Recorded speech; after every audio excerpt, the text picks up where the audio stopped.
these videos have been driving me crazy. So I've been re-recording stuff all day. Today we're going to talk about API routes in Next.js and um, React. But before we start working with APIs in Next, we're just going to set up a project, typical, just as how we always do, and we'll use the latest version. API routes in Next.js, they're pretty cool. They're easy to set up, as you'll see in a minute.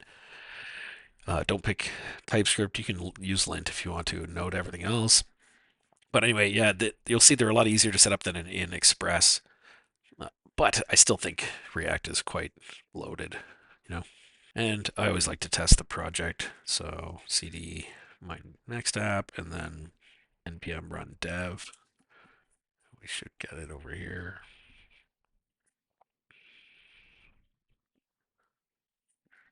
Pretty simple.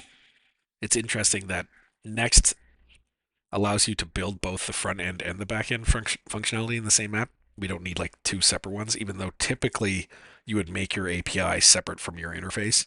But this would let you build an app as well as a website at the same time and use the same API. But React started out as a front end um, framework, and React is just like the addition to it. Anyway, so like I said, making API routes in Next is super easy.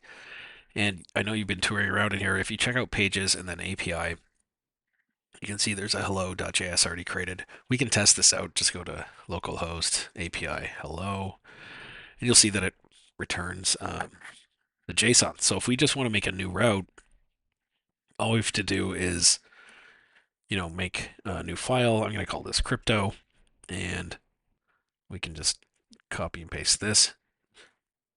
And I don't know, we'll do Bitcoin and some kind of price, right? Save it, and we'll go to Bitcoin, or no, crypto. Oh, I got an error. What is this? Expected bracket. Oh, I have a comma in the output. There we go. Right, super easy to make a route. Real simple to send back the object. Much easier than, or much more organized than Express, right? Because we could put our routes anywhere in Express, whereas these ones are broken down into the actual file names. So it's I think it's a little bit more organized. We call them handlers. This function is called a handler, but again, it's still the route or endpoint in kind of the other languages. And you're going to see a lot of similarities between Express and Angular and React and any of these um, frameworks or libraries because they all work on the same premise. The same, that same dotted line that goes over to the server does stuff on the server, sends back a request. It's all the same. You can't change that technology because that's how the browsers work. But these frameworks and libraries tend to give you like a quote unquote easier way to work on the project. But if you know that there's a route, if you know that there's a response and a request, if you know there's a get and a post and status codes, you can pretty much program it in any of these languages because it's almost the same, right? It's just syntax that's different. So on that note, if you remember Express, if we wanted to do something like a get, we would do app.get, or a post would be app.post, and then we put in the endpoint, whatever it was, API crypto. Slightly different here. All we have to do is actually inside of the handler, we can actually check with an if statement. So if we do request.method equals equals equals, because I think this is better. The request has all of this information. So if this equals a get, then we can send our JSON response. And else if, rec.method equals post, then we could send something else. I don't know. Maybe this is like message post received or something. Whatever, right? Doesn't matter. And if we save this and I do, you know, the get for crypto works fine. But then how do I do the post? If you remember, we used a thing called Postman, or you probably remember this. Well, a student told me about a program called Bruno. So if you go to usebruno.com, it's almost the same as Postman, except for it's totally open source. A lot of programs start like this, and then they need money. They realize they need money to survive. But I've been using Bruno a lot more lately because it doesn't require you to be online to use it, and that means we can do our localhost stuff, and you don't have to be on a Wi-Fi or a connection to the internet. So if I want to test our post, we would do what was it, API slash crypto. I can send the request. Oops. Oh yeah, one thing with Bruno that I don't like, you have to specify HTTP HTTP as opposed we don't have an HTTPS server running on this. So in order to get the request, it always sends as HTTPS, but this one you have to like force. So you can see there's my Bitcoin, and then if I do a post, I should get the post received. Pretty cool, very easy to set up, and I think I like this a lot more than Express. They both have their ups and downs. Um, but yeah, this is how we handle different methods. So if there be get, post, delete, put, all of those types. Yeah, so Bruno, you feel free to download that. That's what I mark. If I'm grading an API, I would grade in that. Next up, real easy, another easy way to do stuff. To get dynamic API routes. So when you enter in a URL that's like API crypto, and then the end part changes. Maybe there's a user ID. Maybe there's something at the end. Maybe it's a America something, whatever, right? Like a parameter, real simple to do. So if I wanted to take parameters specifically for API slash crypto, you would in Express you would get something from the request and the res. This one it's slightly different. All we do is we're going to make a new folder. I'm going to call it crypto, and then whatever the request is, I'm going to make in brackets. So I'm going to call I want mine to be called ID. So this API call will now be slash API slash crypto and then whatever the thing is at the end. So it's kind of weird because I also have the crypto.js, which would be API slash crypto, but this doesn't take any parameters. So this one does. So I'm going to copy this code, paste it over here. To make it simpler, I'll just get rid of the method.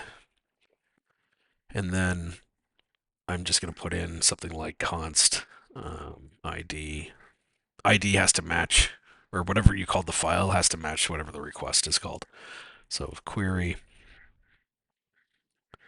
and then we'll do a console.log ID, right? So when I click, when I do a get from the browser and I bring it over here, this ID, comes to the server, and we're going to see the output down here. So let's save it, format it a little bit, and I should be able to type BTC in here, which I do, and then down here you can see. In fact, we can change the response to have the ID in it if we want. Right there you go. And maybe there, might be like this. Pretty simple. Pretty awesome, but pretty simple. We can also do multiple routes. It's very similar, but slightly different. So say I wanted to do API crypto ID. Maybe it's like, I don't know, TX. TX stands for transaction, TXN. So this would be a variable, and this is a variable or parameter. So in order to do this, we would have to create another folder. So the other folder would be ID. And I'm sorry, this should be in brackets. ID. What am I doing? Come on.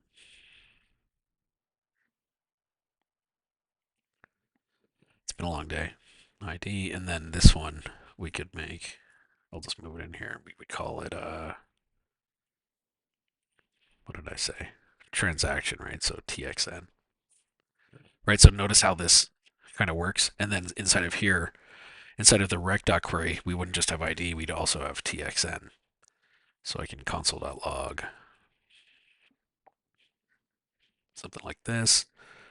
And now I can do ETH and then some number. And you can see down here, oh, I got undefined. Why do I have undefined?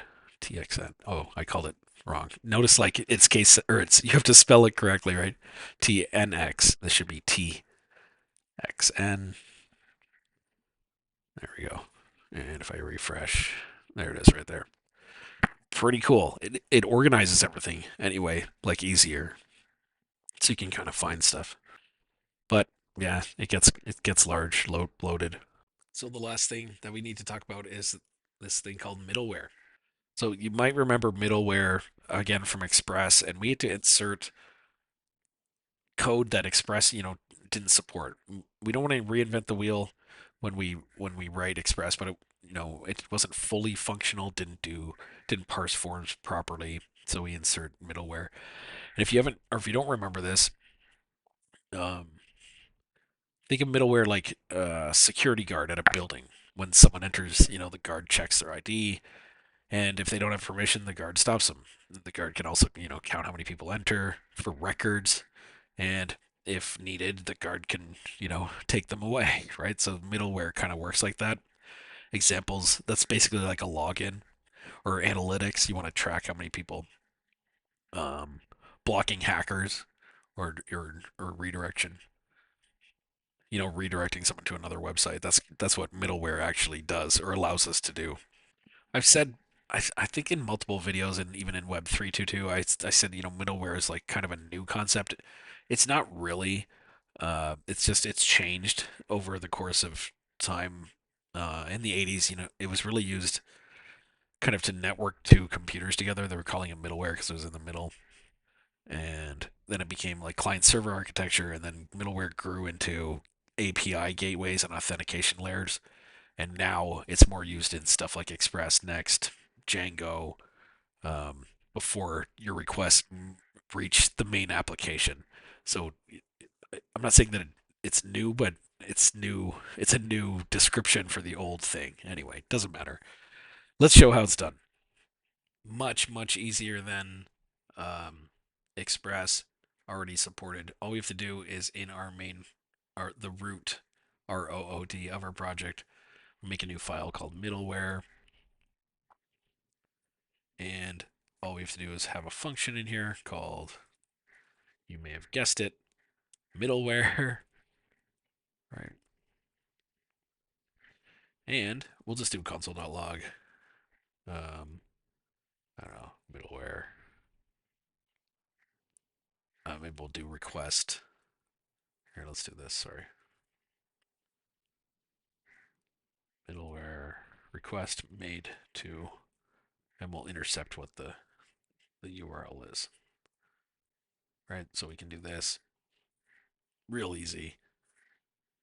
And right, so this should run every time I do a request. Doesn't matter if I'm in the crypto one, if I'm in the hello one, it should always run this first and then, give us back the web page. So let's just try it. We'll do a refresh. And you can see right here, there it is, and it tells us what URL the user is asking for. That's from our route. Pretty simple, but very handy because now we can actually see every request that's happening on our website, including bad requests, right? So if we have some kind of bad request, we can actually see, hey, there was a bad request, and now we can see literally everything. This says, when this 404 page loaded, these are other these are built-in um, URLs that the browser is actually making to our server that we otherwise wouldn't know that that's happening in the background. So middleware can be handy for that. This is how basically any website you visit, even if you haven't clicked on anything, they can get your information immediately, right? We can ask for the cookies that you have in your browser, get your IP address. All it takes is going to that URL, and we can already start collecting information. That typically happens in that middleware piece. And hopefully you understood that. Not too long of a lecture, but important on how to do those dynamic API pages as well as the middleware. And next week, let's see. I think we move into forms, so we'll see how to do forms again. Way easier than React or Express, so hopefully you like those. Have a great day. Be safe out there.